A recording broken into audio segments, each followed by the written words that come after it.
quando nós não adoramos a Deus, ou quando não direcionamos a nossa vida a Ele como o Criador de todas as coisas, alguém será o alvo dessa adoração. Não tem jeito, gente. E para alguns, o endereço dessa adoração é o cônjuge, é a namorada, é o relacionamento, é o casamento, que se torna a sua base de tudo que você é, de tudo, a sua identidade, o seu eu, o seu ser está ali.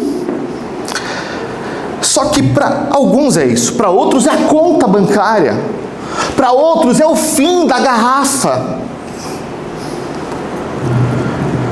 para outros é o aplauso que nunca basta, para outros é a aceitação que nunca é o suficiente. O coração sempre faz o mesmo movimento quando adoramos essas coisas. Só que há um grande problema, quando a gente exige da criatura aquilo que só o Criador pode nos dar. E qual o resultado disso? Poxa, você é a metade, você é o amor da minha vida, você me completa. E não está errado dizer essas coisas para quem se ama.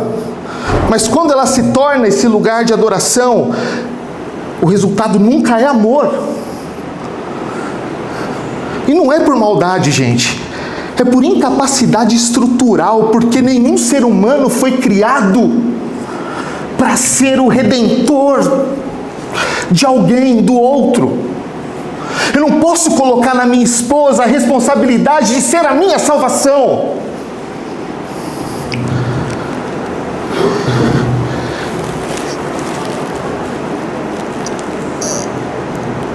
E o poço,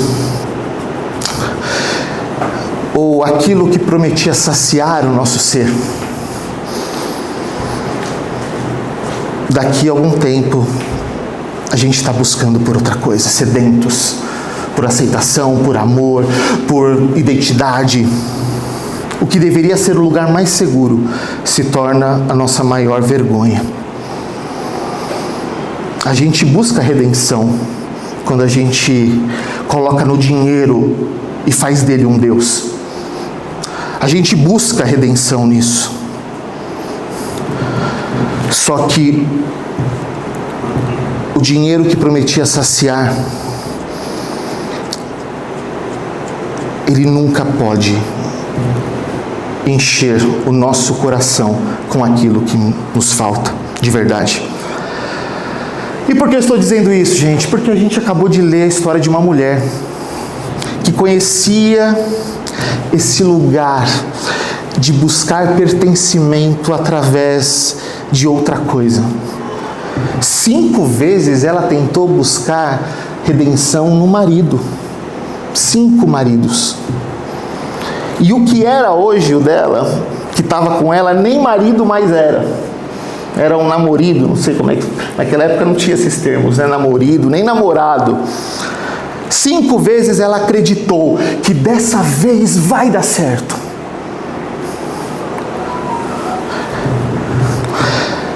Porque no final das contas, o que ela estava buscando era o seu valor naquela relação. Ser alguém através disso.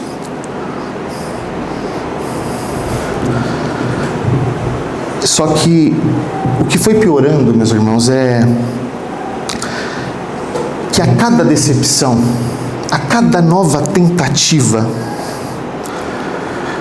era como se fosse algo apagando e morrendo dentro dela. É algo que talvez ela estivesse já carregando isso sozinha. Porque ela não ia mais ao poço junto com as outras amigas. Ninguém ia ao poço meio-dia para pegar água. Era o pico do sol, do calor. Ela ia sozinha. E olha só, normalmente as mulheres iam ou pela manhã ou no final da tarde. E elas iam juntas porque era o seu lugar social, das mulheres conversarem, de ir até o poço e assim por diante. Ela não tinha mais nem relação social e ela estava carregando isso sozinha, porque era uma cidade que a julgava. Essa mulher teve 5 maridos e agora nem é mais... Eu nem sei o que é mais com que ela está com esse outro aí. Só que ela não estava só fugindo dos outros, ela estava fugindo de si mesma. Sabe aquele padrão que você reconhece em si mesmo? Sabe? Aquela coisa que você faz, mas você sabe que não é isso, mas você vai lá e faz de novo. Você sabe que está errado, mas você vai lá e faz de novo. E faz de novo. É essa sede que nós vamos refletir hoje em João 4. Vamos lá, gente. Na semana passada não, né? Na outra semana, você que esteve aqui, talvez você lembre que nós falamos sobre Nicodemos. A história do encontro de Jesus com Nicodemos. Homem rico, homem poderoso, líder, mestre em Israel, membro do Sinédrio. E que Jesus foi encontrá-lo à noite, no escuro. João vai para o capítulo 4 e fala a história de totalmente o inverso. Uma mulher que já teve 5 casamentos, uma mulher nem um pouco respeitada pela sociedade, e ele vai até ela, atravessa Samaria até o encontro daquela mulher. A Bíblia diz, o que lemos, que ele foi ao encontro dela. E gente, aqui a gente precisa pousar em algo. Ninguém atravessaria, nenhum judeu passaria por aquele lugar, porque ali era terras de samaritanos. E havia uma guerra, havia uma briga de mais ou menos uns 800 anos. Os judeus olhavam para o samaritano e falavam assim: você não é judeu, você não é de Israel, você é mesclado. Porque muitos anos antes, os assírios dominaram aquelas áreas, e muitos judeus se casaram com mulheres assírias. E ficou essa mistura. E isso gerou um preconceito enorme de, poxa, sabe esse meio sangue? E não só isso, mas havia também questões religiosas, questões que diz respeito a brigas na reconstrução do templo, questões que eu não vou entrar aqui, mas havia uma briga de mais ou menos 800 anos. Jesus não espera, ele sai, ele escolhe o caminho e ele atravessa Samaria para encontrar aquela mulher.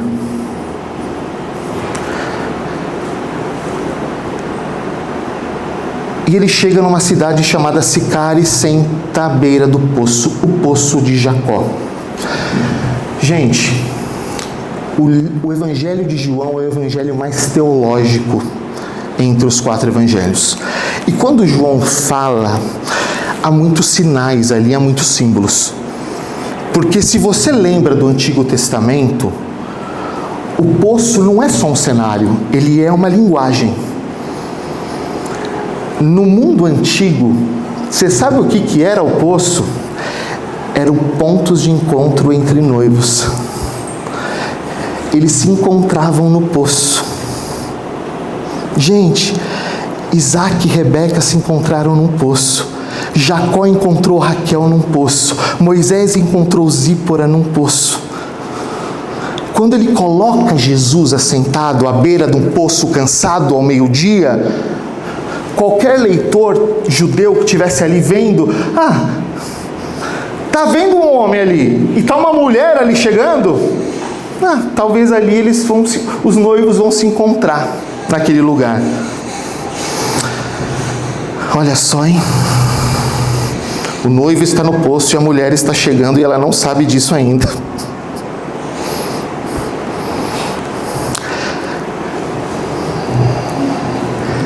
E séculos antes, então Jesus encontra aquela mulher, pede água para aquela mulher fala: mas você não tem nada aí para pegar água? Começa uma conversa que depois parece estranha, vai desembocando para um caminho: chama o teu marido, você tem 5 maridos, você tem mais um marido. O que Jesus está querendo dizer com tudo isso, gente? O que essa mulher está buscando exatamente? O que ela foi fazer ali, a gente sabe, foi buscar água. Mas Jesus conhece o coração daquela mulher e sabe a sede dela. séculos antes, Jeremias profetizou algo para o povo de Israel. Ele disse assim: o meu povo praticou 2 males, abandonou a mim, fonte de água viva, e cavou para si cisternas rachadas que não retêm água. Olha só, Jeremias, profeta, para dizer sobre o povo de Israel, sobre os seus pecados, sobre o distanciamento deles, ele disse: vocês abandonaram a fonte de águas vivas, o próprio Deus, e vocês criaram poços rachados para si mesmos. Poço rachado, você põe água, ele vaza. Você enche de novo, ele vaza de novo. E essa mulher está no poço. Só que ela não é uma pecadora simples que faz escolhas ruins. Ela é uma alma que cavou cisternas rachadas para si. 5 cisternas, pelo menos. 5 vezes buscando nela a fonte que só Deus poderia oferecer. Mas para entender o peso disso, a gente precisa saber o que era o marido no mundo antigo. O marido não era só um companheiro de uma mulher. Ele era a identidade daquela mulher, ele era a proteção, ele era o pertencimento, ela era o lugar dela no mundo. O valor dela estava nessa relação. Quem ela era diz respeito ao seu casamento, ao seu matrimônio. E era valor, porque na cultura de honra e vergonha, uma mulher sem vínculo matrimonial era uma mulher desonrada. Entendeu o peso? 5 vezes ela tentou isso. A cada cisterna rachada confirmou o mesmo diagnóstico. 5 vezes sendo desonrada. 5 vezes voltando da estaca zero. E o 6º homem nem casamento formal era mais. E não para. E ela vai para o poço ao meio-dia. Não para evitar os olhares, mas talvez para evitar ser conhecida de novo. Sabe por quê, gente? Pensa bem. A pessoa se casa, se relaciona. E quando eu namorava minha esposa era uma coisa, mas quando a gente casa, né? Entendeu? Tem o hálito da manhã, tem questões da vida matrimonial que são diferentes. É conta, é boleto, coisas que no namoro talvez eles ainda não estão. Eles estão ali, mas não são tão visíveis. E a gente está lá, e a gente se apresenta. A relação de marido e mulher, a relação é justamente eu poder estar nesse lugar de vulnerabilidade, de ser eu mesmo, de me portar. Só que ela já tinha talvez desistido de tentar, porque o 6º marido, é um casinho aí que eu tenho que eu não quero mais avançar. Porque talvez o medo dela também não é só o medo de ser abandonada em si, mas é também de ser conhecida. Porque ser conhecido, para ela também significava alguém falar: desculpa, tchau. E então acontece algo abrupto. Jesus chega para ela, estão falando de água, que eu vou entrar nesse ponto daqui a pouco, e Jesus fala: vai chamar o teu marido e volte aqui. Eles estavam falando de baldes, de logística, me dá água para eu buscar água, me dá essa água viva para que eu nunca mais volte no poço. E Jesus chama ela, fala: chame o seu marido. E por que Jesus foi tão radical com ela? Expôs: chama lá o teu marido. Parece... E ela fala: não, eu não tenho marido. E Jesus diz: você não tem, você teve 5. Pessoal, alguém na tua cara fala: teve 5 maridos. E o que está com você nem marido é. Por que ele diz isso? Porque enquanto ela estiver falando de baldezinho de água, ela nunca vai entender a verdadeira sede do coração dela. Ela nunca vai entender o que realmente ela está buscando de verdade. A sede profunda só aparece quando a ferida é nomeada. Ao perguntar pelo marido, Jesus aponta para o cerne. Não o pecado superficial, mas a estrutura do coração daquela mulher. Porque aquela mulher não estava, a questão dela não era só homem. Não era sobre homem, era alguém que pudesse conhecê-la por inteiro, que lesse a vida dela e mesmo assim escolhesse ficar. E mesmo assim escolhesse estar. Eu digo sim para você, mas você sabe quem eu sou? Eu sei quem você é e eu vou ficar mesmo assim. Porque o que ela busca, como eu disse para vocês, é ser conhecida por inteiro. Não por mérito. Porque mérito ela já tentou 5 vezes. E não bastou. Talvez a pergunta do coração dela fosse: alguém que me conheça de verdade poderia ficar? E Jesus lê o diário daquela mulher na frente dela e ele não suavizou. E perceba o que acontece depois. Ela não sai correndo, ela não foge. Ela diz: Senhor, eu vejo que o Senhor é profeta. E depois ela quer mudar um pouquinho de assunto, né? Ela fala: mas os nossos profetas, a gente adora no Monte Gerizim, vocês adoram no Monte Moriá, aonde que a gente deve adorar? E Jesus de repente vai para esse tipo de conversa, que eu não vou entrar aqui, meus irmãos, porque é um texto muito grande. Eu quero dar ênfase hoje, seguindo a série, para o coração daquela mulher e o que Jesus faz quando ela encontra. Senhor, vejo que és profeta.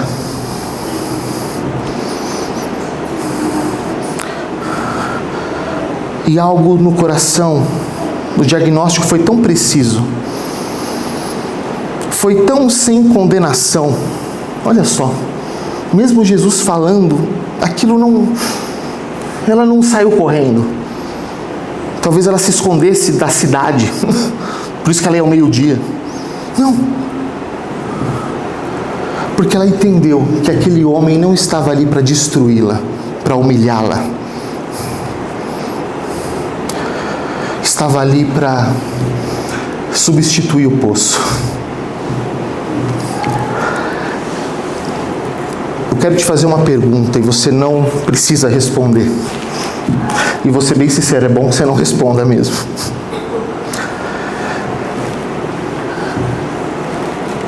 Se a pessoa que mais te ama soubesse de tudo sobre você, absolutamente tudo, cada coisa que você fez quando ela não estava olhando, cada pensamento seu dessa semana,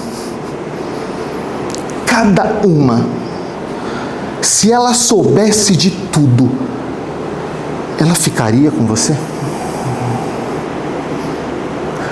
Melhor, você ficaria com você mesmo?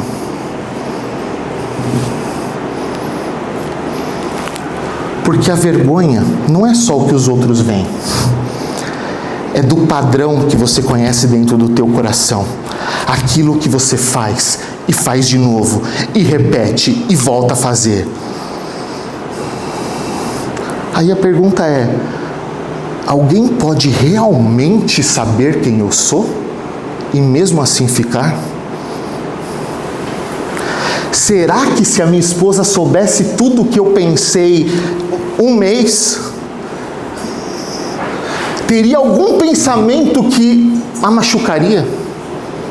Teria alguma coisa que eu iria expor que ia ferir o coração dela? E a pergunta é: será que ela ficaria comigo? A experiência daquela mulher revela que não. Ninguém ficaria comigo. Eu já tentei 5 vezes e foram embora. Ela não aprendeu a ir no poço no horário em que ninguém ia, só para não querer conversar com ninguém. Não era só isso. Porque toda vez que alguém chegava perto, ia embora depois. E você sabe qual é o preço da gente nunca ser abandonado? é nunca ser conhecido. E aí naquele poço acontece a coisa que ela passou a vida inteira evitando. Alguém a conhece por inteiro, e esse alguém se chama Jesus. Eu sei quem você é, mulher. Eu sei toda a tua vida. Eu sei as dores que você teve, as lágrimas, os seus casamentos. Eu conheço tudo.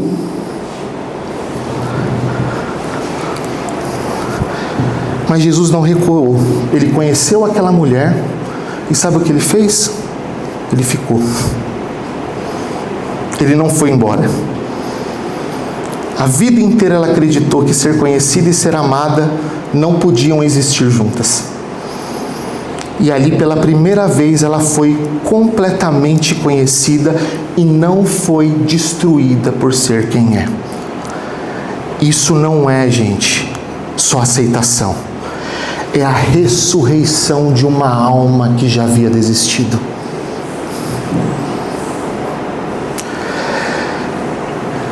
E agora a água viva faz sentido, porque Jesus diz: aquele que beber da água que eu lhe der, nunca mais terá sede. Pelo contrário, a água que eu lhe der nele será uma fonte a jorrar para a vida eterna. Ele está dizendo: mulher, o que eu tenho para você, nenhum relacionamento pode preencher. O que eu tenho para você, nenhum poço pode te dar. Porque você vai buscar, você vai beber, mas você terá sede. O que eu tenho para você, nasce em você, sai de você e jorra. Jorra, olha isso, gente, poço é água parada. Poço é água parada. O que ele está dizendo, a palavra original no grego é: o que eu tenho para você vem de uma nascente que jorra e que não para. Água nascente que se move, que jorra e não para. É isso que Jesus oferece. Ele não oferece um poço melhor para aquela mulher. Ele oferece vida constante, vida com sentido. Você não sabia quem era, eu vou te dizer quem você é. Você não sabia se era amada ou se não era, eu vou dizer: você é amada.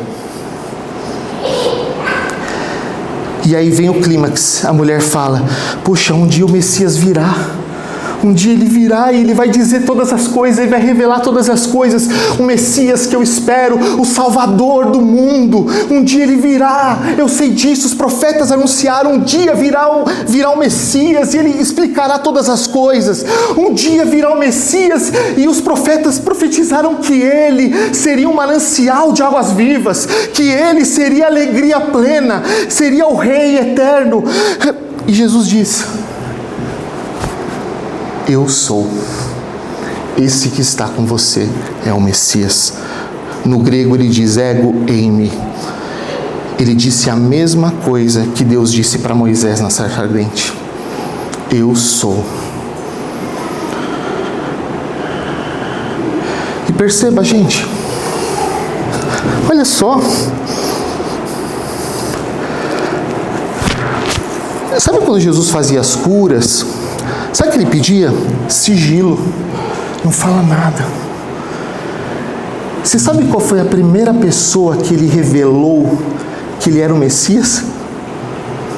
Para uma mulher samaritana, na beira de um poço. Não foi Nicodemos, não foi o mestre de Israel. É ela, uma samaritana, divorciada 5 vezes, excluída da própria cidade, a mais improvável de todas, porque a água viva não vai para quem merece. A água viva vai para quem tem sede. Só que agora eu preciso ter um cuidado com vocês e comigo também, porque é fácil a gente sair daqui, sabe, com aquela coisinha confortável no coração, aquela coisinha assim: ai, Jesus, que lindo, Jesus me ama do jeito que eu sou. E é verdade. E é verdade. Mas essa frase sozinha, ela é mais perigosa que uma igreja pode repetir e aprender do jeito errado. O jeito da gente desejar somente uma graça barata.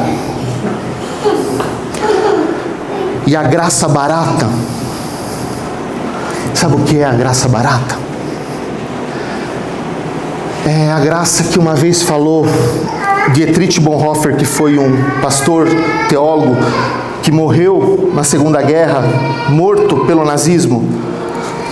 Graça barata é eu querer justificar o pecado sem justificar o pecador. A gente só quer justificativa para o pecado. Eu sou pecador mesmo, mas Jesus me ama. Então tá tudo bem. Jesus não chegou para aquela mulher e disse: olha, você teve 5 maridos. Quem nunca? Tá tudo bem. Tá tudo certo. Eu tô aqui agora. Vai lá com o teu marido, que eu vou agora dar uma benção ali, vou te abençoar aqui, você pode voltar para casa, lá com o teu maridinho. Não é o teu marido, né? Mas tá tudo bem, pode ficar assim mesmo, não precisa ser relacionamento, pode ser o seu namorado mesmo. Não! Existe um risco aqui, gente, é querer a água viva desesperadamente, mas beber sem querer largar a vida antiga, sem querer largar o cântaro. É querer beber, é querer o conforto de ser amado, sem o incômodo de ser transformado.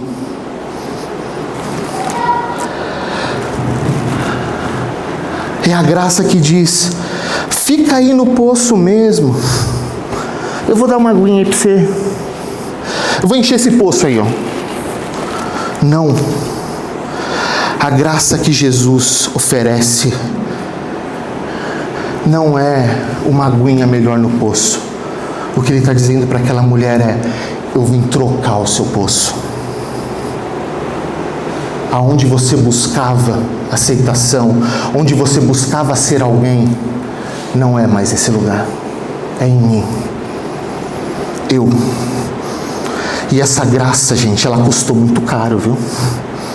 Custou justamente que aquele ali exausto, que era Jesus, sentado na beira do poço, cansado, com sede, pedindo água, o Filho de Deus esgotado, e essa graça custou muito, porque capítulos à frente Jesus estaria numa cruz.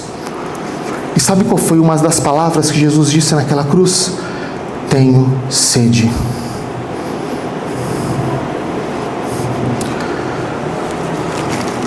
Ele teve sede para que a água jorre sobre nós. A sede era minha e ela era eterna. Ele levou essa sede naquela cruz. Como eu disse no culto passado, o tamanho do preço revela o tamanho do problema. Ele conheceu a podridão daquela mulher inteirinha. Gente, não olhe para aquela mulher: ai, tadinha, foi rejeitada, foi isso, foi aquilo. Não, ela é uma pecadora. Tem as suas partes coitadas, mas tem as suas partes também, que ela não é só uma vítima de uma sociedade patriarcal. Não. Jesus conhecia a podridão dela inteiro. Eu vou repetir. Jesus conheceu a podridão daquela mulher inteiro. Ele ficou e morreu por aquela mulher.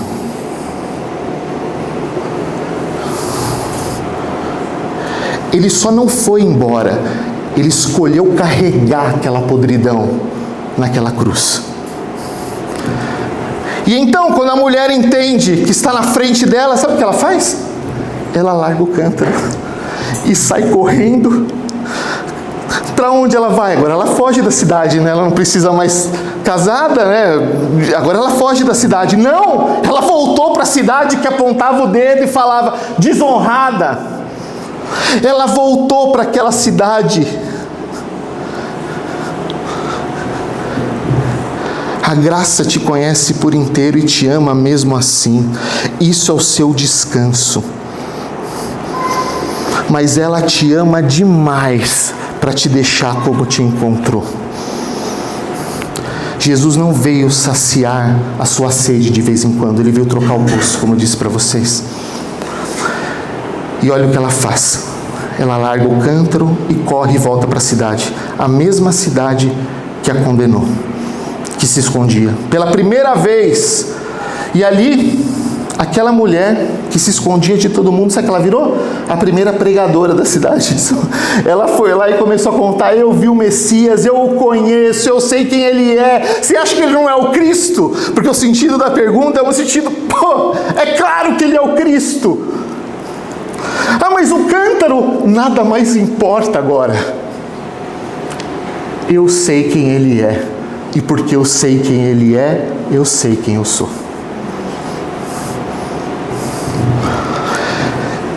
E para terminar, gente, talvez a gente pode achar que essa mensagem é sobre uma mulher que tinha 5 maridos, né? E talvez você vai olhar e falar: eu não tenho 5, deixa eu ver. Eu nunca tive 5 maridos. Então... Mas, gente, essa história não é só sobre uma mulher que tinha 5 maridos. Porque cada vício que nós levamos, cada fonte que buscamos fora de Deus, são cisternas rachadas, que nunca dão conta. E você sabe o que a cisterna rachada imita? Ela quer imitar a fonte de água viva, mas ela não consegue imitar. Ela vai saciar ali, mas a água é parada, daqui a pouco você tem fome, você tem sede de novo, a água fica podre, ela apodrece, tem que abrir de novo, e ela está furada de novo, sabe? É essa vida que tenta imitar o que é água viva. Sabe? A gente quer intimidade. Eu quero intimidade, aí a pornografia diz: você vai ter intimidade. Não, isso é cisterna rachada. E se eu buscar a fonte de uma água suja e querer ficar me saciando dela todos os dias? Você precisa ter paz, bebe para ter paz. Não! Tudo que é fora da água viva é sintético. É uma forma deturpada e suja de imitar a verdadeira fonte que precisamos. A validação imita o valor. Tudo é tentativa de fabricar por fora aquilo que só a fonte dá. E repara no padrão, gente. É o mesmo padrão. Aquilo que não sacia, mas você vai e volta. Você enche e vaza. Você enche e vaza de novo. O vício é só um nome moderno para a cisterna rachada. Mas para terminar, eu não quero falar sobre a sua sede. Eu quero falar sobre Ele. Porque existe um amor que atravessou toda a minha podridão. Existe um amor que atravessou, que conhece a minha vida inteira. Conhece os meus pecados, conhece os meus medos e conhece até os pecados que eu ainda não cometi. Cada ferida. E é incrível, porque eu não ficaria. E Ele ficou. Ele me amou. Ele mostrou os meus erros. Ele mostra os teus erros. Mas a água que Ele jorra não tem fim. Isso muda tudo.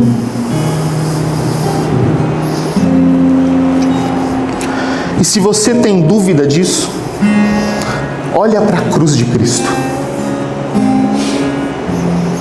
Olha para o Cristo pendurado naquele madeiro, carregando todas as nossas iniquidades, toda a nossa angústia por aceitação, toda a nossa realidade totalmente caída.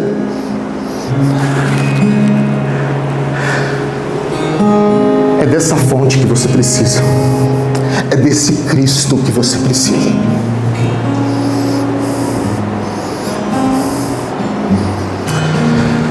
Feche seus olhos. Vamos orar.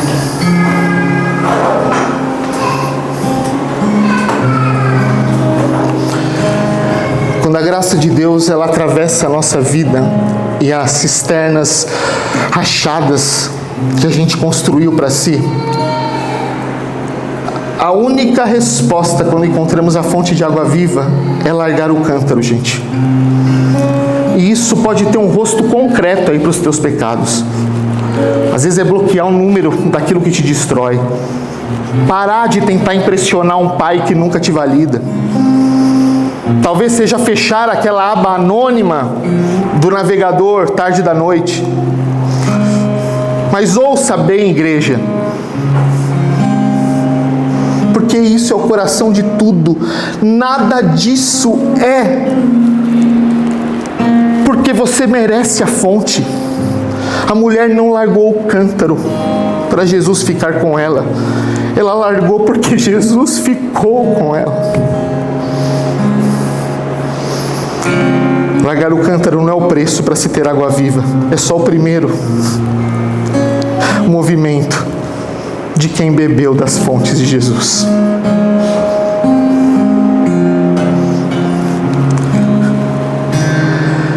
Mas como eu consigo voltar, pastor? Como eu consigo voltar de volta para essas águas? E eu não vou dizer para você, aperta os dentes e tenta com mais força, porque você já tentou. Talvez você já tentou 5, 6, 7 vezes, 10, 30. A resposta é uma sede nova, uma sede maior. Sabe como é que Davi orava? Eu tenho sede de ti, Senhor. Então vem beber de quem já sabe o seu nome, já leu o seu diário inteiro e mesmo assim desceu até a cruz para te ter. Oremos. Senhor, louvado seja o teu nome. Obrigado, Pai, pela tua palavra, pela tua mensagem, por aquilo que o Senhor trouxe aos nossos corações. Mas, Pai, em nome de Jesus, por favor, Senhor. Deus, perdoa os nossos pecados, Pai. Tem misericórdia de nós. E, Pai, dai-nos de beber da tua água, Senhor. Deus, por favor. Obrigado, Senhor, porque eu sei que quando voltamos a Ti, o Senhor tem a água viva que nós necessitamos, Pai. Por favor, preenche o nosso ser. Tudo aquilo que o nosso coração mais anseia não está em outro lugar a não ser na Tua presença diante de Ti, Senhor. Obrigado, Pai, porque o Teu amor nos alcançou. Teu amor nos faz novo. Ele nos renova, Pai. Em nome de Jesus, eu Te louvo e Te agradeço. Amém. Vamos colocar em pé.